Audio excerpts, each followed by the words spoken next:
Identitas Chelsea. Chelsea memang mengikuti semua aturan yang diberikan oleh Ivana agar ia bisa berdekatan dengan ibu hamil itu.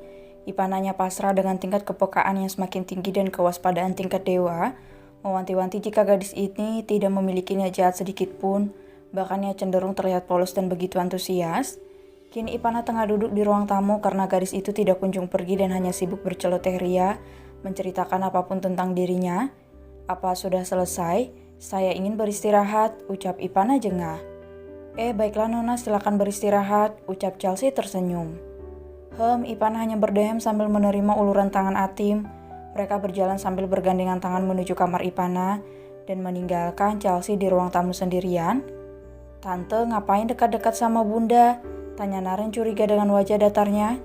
Gak apa-apa, Tante hanya ingin dekat dengan Bunda, apa tidak boleh? Tanya Chelsea tersenyum. Pasti ada sesuatu kan? Tanya Naren menatap tajam ke arah Chelsea. Gak ada boy, Tante beneran tulus kok temenan sama Bunda, ucap Chelsea tersenyum penuh ketulusan. Awas saja kalau Tante macam-macam sama Bunda, ucap Naren menunjuk Chelsea dan mengancam ingin menggorok leher gadis itu. Kamu banis banget sih, ucap Chelsea mendekati Naren. Jangan menyentuh saya, ucap Naren ketus sambil melangkah mundur menghindari tangan Chelsea. Jangan galak-galak anak ganteng, nanti gak ada perempuan yang suka sama kamu, ucap Chelsea tertawa. Ada, pokoknya kalau tante macam-macam, saya bisa tembak tante dengan pistol lady dan memasukkan mayat tante ke kandang singa milik Bunda, ucap Naren tegas. Glek, darah Tuan Irfan dan Tuan Fajri mengalir begitu kental kepada bocah ini. Batin Chelsea bergidik sambil membayangkan Naren ketika besar nanti. Jangan seperti itu, tante gak akan jahat kok, ucap Chelsea tersenyum. Tanpa menjawab, Naren berlalu dari sana dan meninggalkan Chelsea sendiri. Tak lama Fajira datang dan menemani gadis itu mengobrol hingga ia pergi dari sana karena mendapatkan panggilan dari restoran. Fajira hanya menghela napasnya. Bukan ia ingin membatasi Ivana untuk bergaul, namun mengingat anaknya bukan orang sembarangan apalagi dalam keadaan hamil, membuatnya cukup was-was untuk membebaskan Ivana bergaul dengan orang lain. Fajira juga ikut menghubungi orang kepercayaannya untuk mencari informasi mengenai Chelsea. Nona Ivana sudah meminta bawahan saya untuk menyelidiki gadis itu, Nyonya. Apa saya juga harus turun tangan? Tanya seorang di balik telepon. Tidak perlu, yang penting data gadis itu bisa didapat dengan lengkap, ucap Fajira tegas. Baik, Nyonya. Ivana mematikan panggilannya, semoga saja dia memang tulus untuk berteman walaupun memiliki gangguan seksual, ucap Fajira. Hampir 1 bulan pencarian semua data milik Chelsea, Ivana menjadi bingung tidak ada yang aneh dari gadis itu selain ia tinggal bersama seorang gadis lain di apartemennya. Saya merasa ada yang janggal, Nona.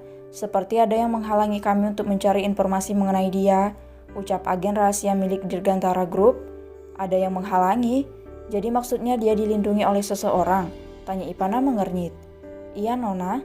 Mengingat gadis itu adalah keturunan Indonesia dan Jerman, ini masih analisis sementara saya. Dia dilindungi oleh salah satu mafia dari negara itu, ucap pria yang berpakaian hitam lengkap itu. Terus awasi dia, kirimkan data dan informasi yang kalian dapatkan secara berkala, ucap Ivana tegas. Baik, Nona. Kalau begitu saya permisi, ucap keluar dari ruang kerja. Ivana menatap nanar taman belakang yang terlihat dari balik dinding kaca. Ia mengingat beberapa pertanyaan aneh dari Chelsea yang berusaha untuk mengulik kepandaiannya. Apa Nona bisa menggunakan senjata?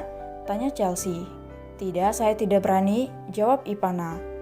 Di lain kesempatan, Chelsea kembali bertanya, saya melihat begitu banyak bodyguard yang mengawasi Anda setiap saat. Apa jumlah mereka banyak? Tanya Chelsea takut ketika berada di salah satu pusat perbelanjaan dan diawasi oleh beberapa bodyguard di sekeliling mereka. Saya tidak tahu, mungkin ada sekitar 1.000 orang, ucap Ivana mengada-ngada. Wah Nona, apakah itu pedang? Apakah Anda bisa menggunakannya? Tanya Chelsea berbinar. Saya bisa menggunakannya jika kau macam-macam, kepala kau bisa saya tebas dalam waktu kurang dari 1 detik, ucap Ivana. Hei, kau babu, apa kau bisa melakukan bela diri? Tanya Chelsea kepada Atim. Sepertinya dia memang sedang menyelidikiku, kita lihat sampai mana dia ingin bermain denganku, batin Ivana menatap nanar dinding kaca itu. Sebaiknya aku harus mengungsi agar dia tidak mengganggu anakku nanti, ucap Ivana menghela napasnya sambil mengusap perut yang terlihat semakin besar itu. Sabar ya sayang, Gak, sampai sebulan lagi kita akan bertemu, ucap Ivana dengan lembut dan tersenyum.